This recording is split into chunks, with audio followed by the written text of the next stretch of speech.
Bonjour et bienvenue dans cette vidéo. On essaiera de traiter un sujet qui est très intéressant et qui est donc les attaques au niveau de la VoIP. Donc on entend toujours que la VoIP va révolutionner la téléphonie, donc VoIP par-ci, les applications ainsi de suite, donc plusieurs centaines d'applications qui sont maintenant disponibles, des services SIP, etc. Mais on parle presque jamais de la sécurité de ces derniers. Donc moi-même, vu mon expérience, donc j'ai remarqué que surtout en milieu entreprise, donc la sécurité au niveau de la VoIP n'est pas vraiment un des points les plus importants pour les responsables SI par exemple. Donc c'est un point, donc on verra à quel point donc, la VoIP peut être susceptible d'être vulnérable et que l'exploitation peut être vraiment très facile. Donc c'est ce qu'on va essayer de découvrir ensemble. Donc le plan de la présentation est le suivant. Donc nous allons commencer par une petite introduction, suivie par l'architecture qu'on va pouvoir utiliser pendant notre exploitation. On va aussi découvrir les serveurs Asterisk, donc on va pouvoir utiliser afin de simuler un réseau VoIP donc au sein de notre lab. Donc on en a parlé aussi au niveau de la mise en place du lab. Et enfin on mettra en pratique l'attaque au niveau de la VoIP. Donc la VoIP, donc la voix sur IP ou Voice over IP, donc c'est une technique qui permet de communiquer par la voix au niveau d'un réseau. Donc la VoIP est une technique qui permet donc de communiquer par la voix sur des réseaux compatibles IP, donc audio ou et vidéo, donc qu'il s'agisse encore une fois de réseaux privés ou publics. Donc quand on dit public, donc on veut dire par là Internet. Donc cette technologie est complémentaire à la téléphonie sur IP, donc la TOIP, téléphonie over IP, donc qui concerne le transport de la voix sur un réseau IP. Donc c'est très important, donc c'est ce point-là. Donc j'ai répété 2 fois. Donc il faut très bien faire la différence entre la VoIP et la TOIP. Donc le Voice over IP et la téléphonie over IP. Donc divers protocoles peuvent être utilisés pour acheminer les informations aux destinataires, parmi lesquels est utilisé le RTP, donc le Real Time Transport Protocol, qui est un protocole basé UDP/IP.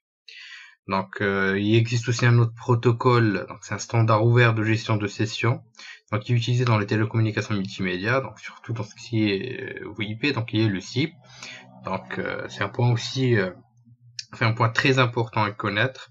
Donc il faut essayer de comprendre tous les éléments composant donc la VoIP avant de pouvoir passer à la découverte des attaques au sein de cette dernière. Donc il est depuis 2007 le plus courant pour la téléphonie par internet, donc l'utilisation du SIP. Donc mais au niveau donc de la sécurité de la téléphonie, donc elle est souvent restée un sujet à part au niveau des entreprises. Donc on peut citer par exemple au niveau des attaques de la VoIP, au niveau de la VoIP, donc des attaques telles que le VoIP sniffing, flooding, etc. Donc c'est ce qu'on va essayer de découvrir ensemble dans notre lab. Donc qui est le suivant. Donc nous aurons notre serveur Asterisk. Donc nous aurons mis en place la configuration nécessaire pour la communication entre les deux utilisateurs. Donc à travers ce dernier, donc en exploitant donc la VoIP, nous aurons notre hacker, donc qui va donc essayer d'effectuer bon nombre d'attaques, parmi eux le VoIP sniffing, donc grâce à quelques outils au niveau du réseau, donc principalement d'analyse de flux, d'injection de trafic IP, donc on peut attaquer un réseau VoIP. Donc dès lors que le hacker est entré sur le réseau d'entreprise, il aura accès aux communications de cette dernière. Donc dans ce cadre-là, dans ce sens, donc nous allons effectuer quelques petites manipulations telles que le scan du réseau, donc afin de pouvoir récolter des informations orientées VoIP. Donc du RTP sniffing, on va essayer de capturer les paquets RTP échangés à travers l'ARP spoofing ou autrement dit donc l'ARP positioning, donc le détournement de flux de réseau transitant entre une machine cible et un routeur. On va aussi faire de left dropping, donc on a pu découvrir au niveau du module des réseaux Wi-Fi, donc les réseaux sans fil. Donc il écoute des conversations privées entre deux utilisateurs. On va aussi effectuer une attaque de type SIP flooding, donc il l'envoie excessif de paquets au serveur pour le saturer. Qu'est-ce que tout d'abord un serveur Asterisk? Donc Asterisk c'est un autocommutateur téléphonique privé, donc qu'on appelle les PAVX, donc qui est open source pour système GNU Linux. Donc il permet entre autres la messagerie vocale, les files d'attente, les agents d'appel, musique d'attente, etc. Donc il est possible également d'ajouter l'utilisation des conférences par le biais de l'installation de modules complémentaires et la recompilation binaire donc de ce dernier. sans plus tarder, allons découvrir tout ça ensemble et en vidéo. Une fois au niveau de Kali Linux, donc dans mon cas, j'ai utilisé Kali Linux en même temps comme machine attaquante et machine donc, qui va contenir notre serveur Asterix. Donc pour l'installation de ce dernier, c'est très simple. Donc comme on l'a vu au niveau de la mise en place du lab, donc un apt-get install et Asterisk. Donc bien sûr, ce dernier est déjà installé au niveau de cette machine. Donc on aura donc les étapes seront bien sûr automatisées dans le cas contraire. Donc, comme on a pu le voir au niveau donc de la mise en place du lab. Donc l'installation est vraiment très simple. Donc vous aurez à rien donner comme information. Donc une fois que vous aurez configuré, donc enfin pas configuré mais installé Asterisk, donc il faudra maintenant configurer les utilisateurs. Pour ce, il faudra vous diriger vers le dossier etc et Asterix. Donc une fois fait, avec un ls, donc vous remarquerez plusieurs fichiers de configuration, donc, comme on peut le voir. Donc ce qui nous intéresse en fait le plus, c'est le fichier de configuration des utilisateurs. Donc users.conf. Donc on va essayer de l'ouvrir pour y jeter un coup d'œil, mais surtout pour ajouter les informations concernant les utilisateurs qu'on va pouvoir utiliser, donc qui vont pouvoir utiliser le service VoIP au sein du réseau. Donc comme vous pouvez le voir, la structure est donc la suivante. Donc il vous faudra spécifier les noms d'utilisateurs. Donc dans ce cas, donc c'est les ID, donc qui sont 6001 et 6002. Donc le type, l'hôte, donc qui doit être en mode dynamique. Donc le mode DTM, donc par défaut on va spécifier la RFC 2833, donc spécifier que la VoIP. Donc les autres options, donc on va laisser donc toutes ces options, donc on va les laisser par défaut pour chaque création d'utilisateur, comme vous pouvez le voir. Donc on va juste changer le nom, le username, ici aussi. Donc on va spécifier un mot de passe. Donc le mot de passe est secret. Donc le contexte est très important aussi. Donc c'est une sorte de domaine qui est utilisé dans ce sens. Donc maintenant qu'on a pu configurer les utilisateurs qui vont utiliser le serveur, donc Asterisk, qui vont utiliser le service de la VoIP au sein du réseau. Donc on va essayer de voir comment on va configurer le dial plan. Donc on va pas trop s'attarder sur les principes de fonctionnement de la VoIP puisque c'est pas notre sujet aujourd'hui. Donc on va juste essayer de mettre en place notre lab afin de pouvoir simuler un réseau et pouvoir exploiter les vulnérabilités au sein de ce dernier. Donc il faut très bien vous souvenir donc du username, du mot de passe que vous avez spécifié des utilisateurs. Vous pouvez en utiliser deux, donc comme j'ai fait, qu'on pouvait utiliser autant que vous voudrez. Donc une fois réalisé, donc voilà, on va fermer. On va aller vers le fichier extensions.conf. Donc on va directement en bas de la page. Donc il faudra spécifier donc au niveau du fichier extensions donc le contexte qu'on a spécifié tout à l'heure, donc qui est work, donc et le dial plan qui est le suivant. Donc, le dial plan consiste à spécifier donc la façon par laquelle les deux machines vont communiquer à travers le réseau, donc via les appels, donc la structure de l'appel. Donc les deux machines vont communiquer. Donc vont pouvoir communiquer, donc l'une va pouvoir appeler l'autre grâce à l'ID qu'on a donné tout à l'heure, le 6001 et 6002.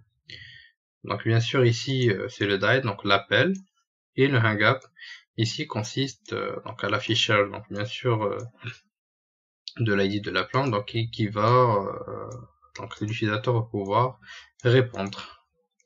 Donc ici c'est le dial plan qui a été spécifié, donc encore une fois on va pas trop s'attarder sur les détails dans ce sens. Une fois la configuration réalisée, donc nous allons essayer de nous diriger vers nos deux machines communicantes. Donc la première machine est la suivante. Donc il faudra télécharger Xlate, donc que vous trouverez au niveau des ressources, qu'on devra ensuite configurer. Donc pour le configurer, il suffit d'aller vers la petite flèche ici, TCP Account Settings. Donc ici c'est déjà configuré, donc on va jeter un coup d'œil au niveau des propriétés. Donc tout ce qui concerne le display name, username, donc on va donner par défaut l'ID qu'on a spécifié au niveau du fichier users. Le mot de passe, c'est ce qu'on a donné à la valeur, donc à la variable secret. Encore une fois, l'authorization username, notre ID. Et on va spécifier le domaine. Donc le domaine, c'est l'adresse IP de la machine abritant Astérix. Donc on va essayer de revoir l'adresse IP. Je pense qu'elle a changé. Voilà, c'est le 47.169. 169. Donc voilà. Et comme proxy, encore une fois, la même adresse. Au niveau de la topologie, donc on va choisir l'option de découverte globale. On va spécifier le serveur, donc une communication en direct avec le serveur, et non donner la main pour la découverte. Donc ensuite on va fermer. Donc voilà. Automatiquement, l'enregistrement va s'effectuer et vous aurez accès au service. Donc le temps de l'enregistrement, on va aller vers la deuxième machine. On va effectuer la même chose. Donc ici, account settings, properties. Donc ici, on a le 6001. Donc même chose. On va modifier les valeurs qui ont été changées. Donc on va pas revoir les différentes options donc on vient d'en parler. Donc voilà. Il y a encore l'enregistrement. Donc on va vérifier que le service tourne comme on le souhaite. Là, c'est la commande donc unité Astérix. Donc on va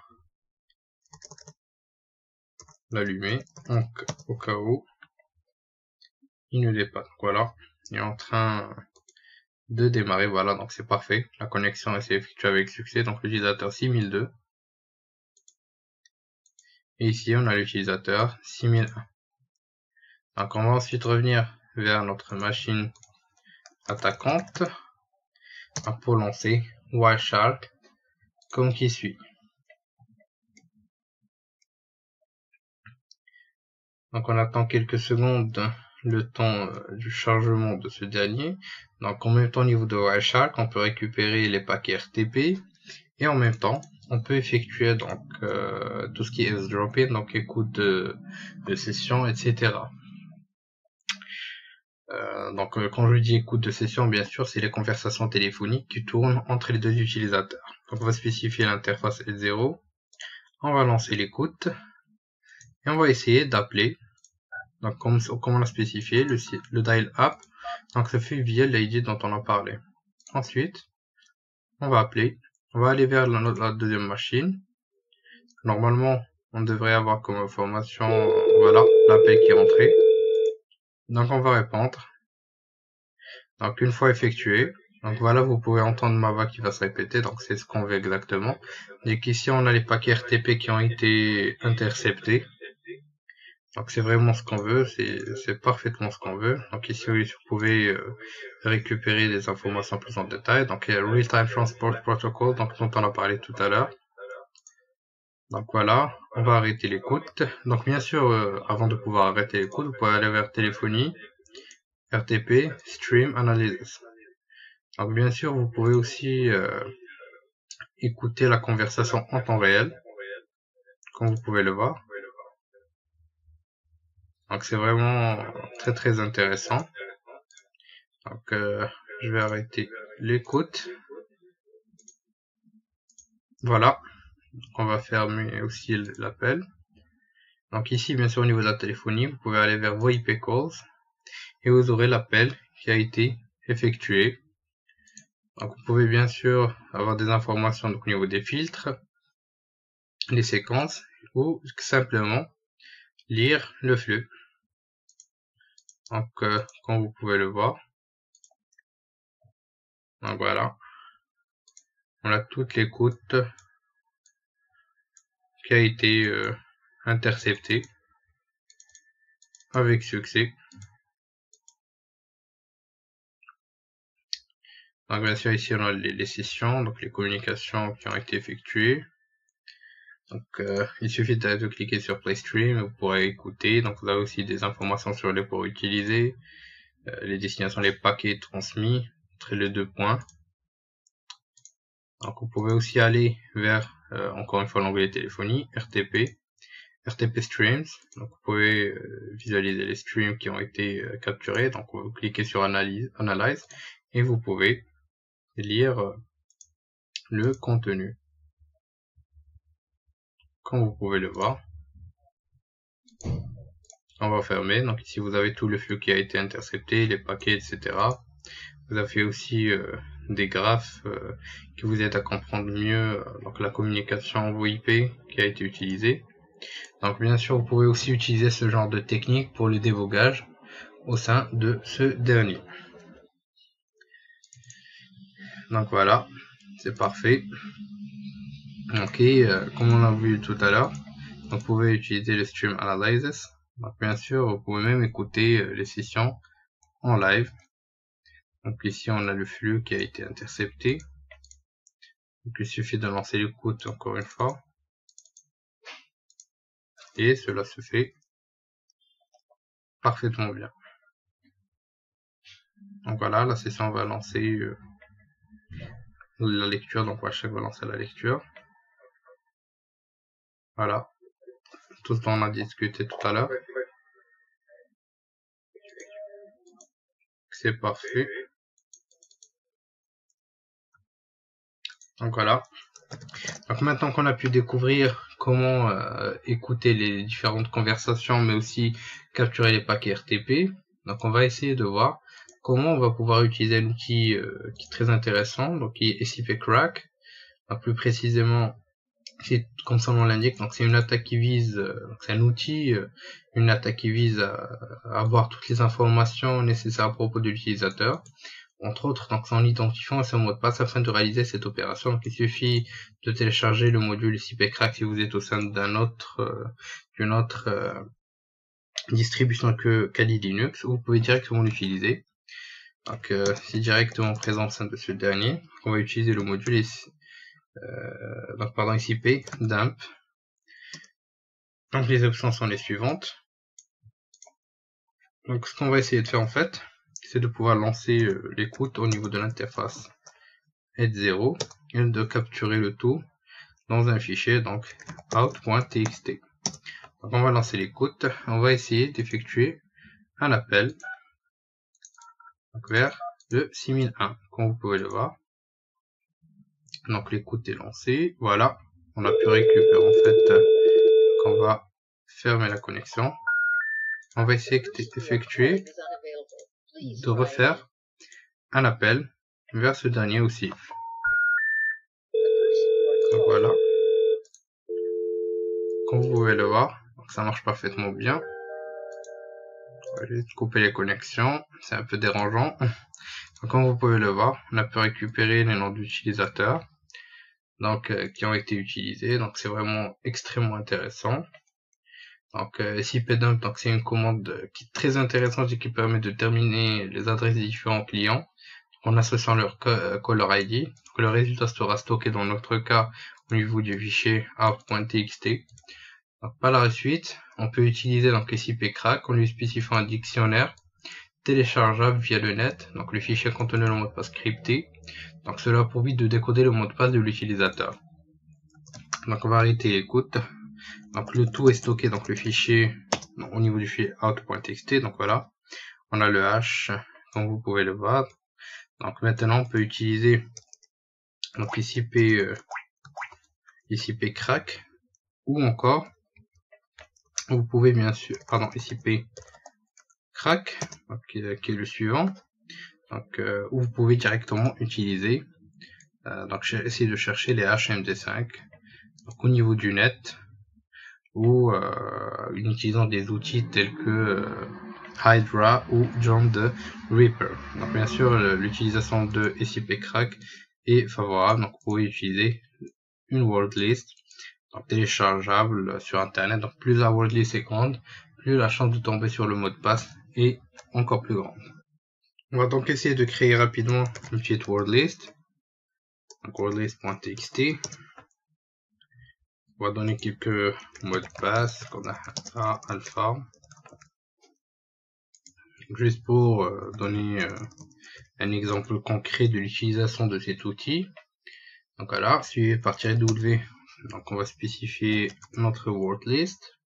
et le fichier qu'on a pu capturer grâce à ICP dump.